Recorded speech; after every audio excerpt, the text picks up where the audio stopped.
They accused me of AI cheating at work, not in a gossip way, in an HR way. The kind of accusation that can end your career before you even get to defend yourself. And the worst part? It wasn't about policy. It was about promotion season. Because my coworker wanted my job, and she figured AI misconduct was the fastest way to erase me. She almost pulled it off, until one thing ruined her plan. Logs don't care about office politics, and timestamps don't panic. My name is Ryan Walker. I'm 32, and for 4 years I worked at a mid-size insurance analytics company in Atlanta called Northgate Risk. We built reporting tools for enterprise clients, claims performance, fraud indicators, compliance documentation. The kind of work where accuracy isn't nice, it's legal. Get it wrong and you don't just look bad, you get audited, you get sued, you lose the client. One of our biggest accounts was Crestview Mutual. If Crestview renewed, leadership smiled like everything was fine. If Crestview escalated, leadership panicked like their mortgage depended on it. And for 2 years straight, I was the person assigned to keep Crestview stable. Not because I was flashy, because I was consistent. The kind of consistent that makes clients relax. And in corporate life, that's powerful. It's also threatening if the wrong person thinks your stability blocks their spotlight. Her name was Lauren Price. Same level as me on paper. But in real life, Lauren treated the office like a stage. Always visible, always talking, always positioning herself exactly where leadership could see her. She laughed a little too loud in meetings, and somehow always ended up sitting closest to the director. At first, she was friendly. Not warm friendly, campaign friendly. She complimented my work, asked me questions, told me things like, "You're so smart, Ryan. I don't know how you do it." But the compliments didn't feel like admiration. They felt like data collection. Like she wasn't praising the work, she was mapping it. Then AI became the new obsession. Leadership started pushing efficiency, faster summaries, faster drafts, faster insights. But we had strict rules because we work with sensitive data. No client PII in external tools. No confidential documents pasted into random websites. No copy the report into ChatGPT and ask it to rewrite it. We were allowed to use internal approved AI tools, sandboxed, logged, monitored. I followed policy exactly because in regulated industries, you don't guess, you document. Then Lauren? Lauren loved the idea of AI, not for efficiency, for leverage. She started asking me, "Which tool do you use? How do you prompt it? Can you share your templates?" I didn't share anything sensitive. I gave high-level advice because I'm not a gatekeeper. But something felt off, like she wasn't trying to learn. She was trying to copy the results without learning the responsibility. Then promotion season hit. A new role opened, client analytics lead. Better pay, more visibility, more authority. Everyone wanted it, and I had a real case. Crestview's escalations were down under my workflow. Audit flags were down, and I had direct client feedback praising my clarity. So I did what I always do. I didn't talk, I didn't campaign. I submitted my packet. Lauren submitted hers too. And suddenly, things started getting strange. Subtle at first. I'd open a shared file and see recent edits that weren't mine. A chart would be moved. A note would be deleted. Nothing catastrophic, just messy enough to slow me down, just enough to make me look careless if someone was watching. Then, one morning, HR emailed me. Subject line, HR meeting, policy concern. My stomach dropped, because HR doesn't say policy concern unless someone is trying to get you labeled. I walked into the room. HR was there, Tina. My manager, Gary, was there. And Lauren was there too, sitting with a neutral face like she was attending a lecture. Tina smiled politely. "Ryan, this is just a fact-finding conversation." Fact-finding. That phrase is never comforting. Then she said, "We received a report that you may have used AI tools in a way that violates our confidentiality policy." I blinked. "What report?" Tina glanced down. "It suggests you copied client information into an unapproved AI platform." My heart started pounding. Not because I'd done it, because I knew how dangerous the accusation was. It only takes one whisper like that, and suddenly, you're treated like a liability. I kept my voice calm. I haven't done that. Gary frowned, like he wanted to believe me, but didn't want to take a risk. Tina continued. We're not accusing you of intent, we just need clarity. Then Lauren spoke for the first time.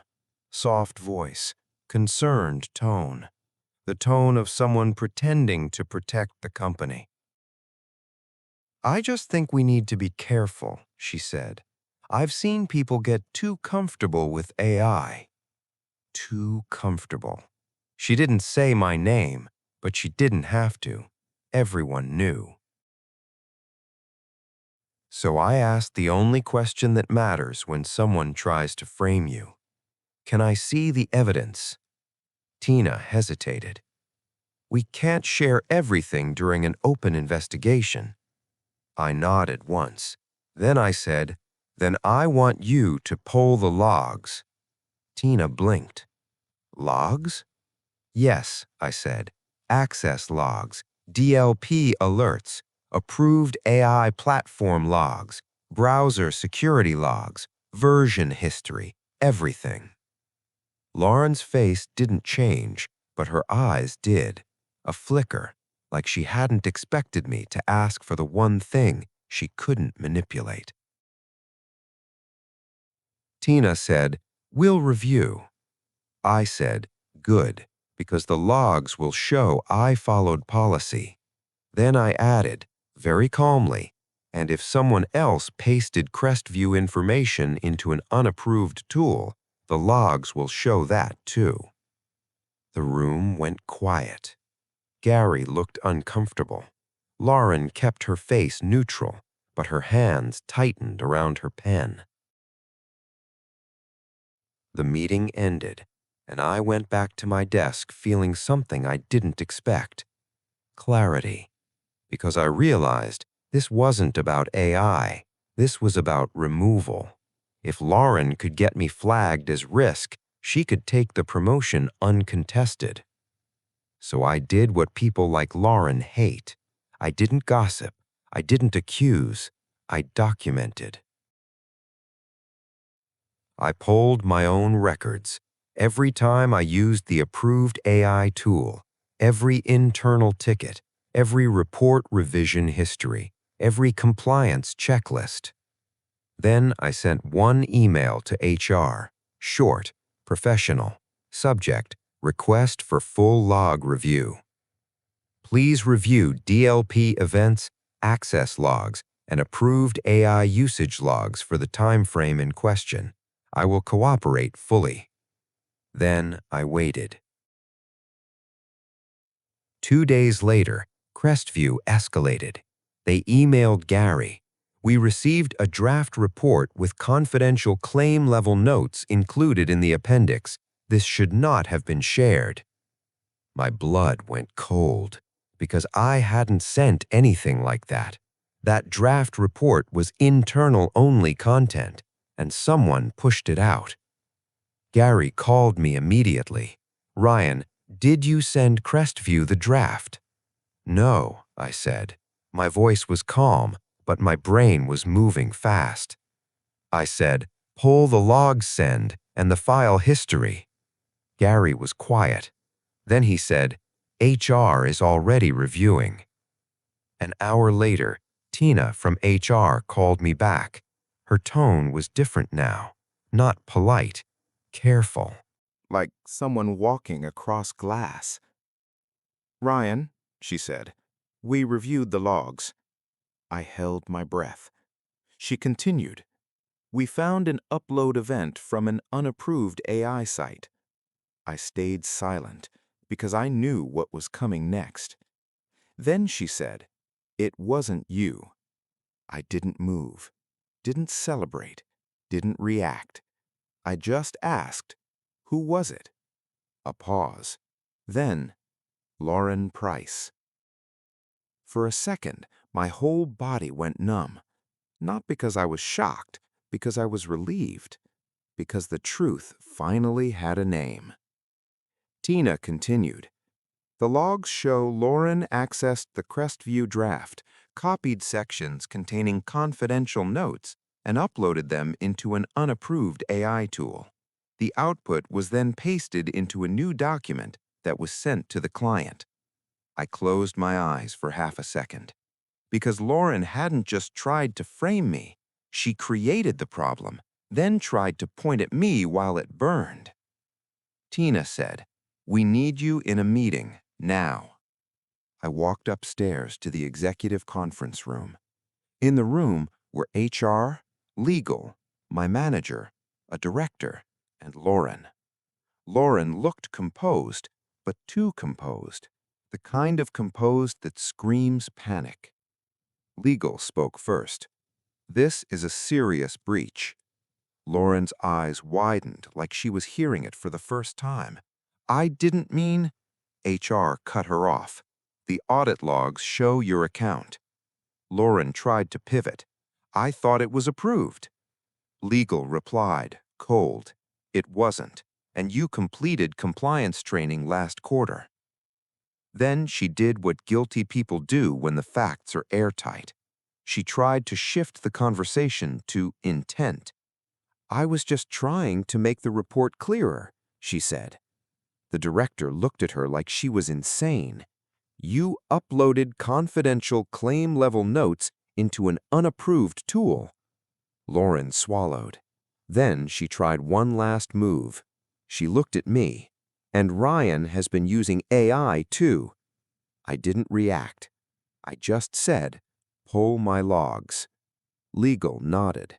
"We did. Your usage was entirely on approved systems."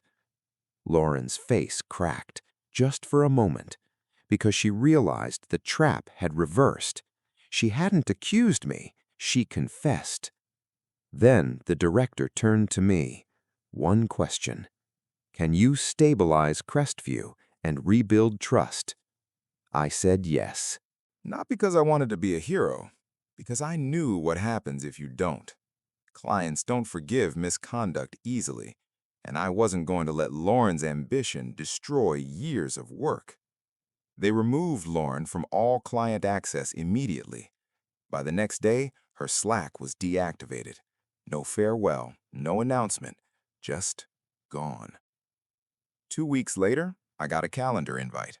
Subject, role update. This time, the meeting had an agenda, and the director said, "We're promoting you to client analytics lead." Not because I begged, not because I was loud, because the company needed a person they could trust. And trust isn't built by looking confident.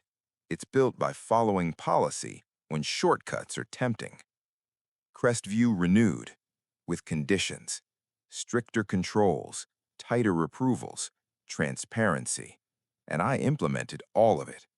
Because that's what real AI governance looks like. Not hype, not shortcuts, accountability.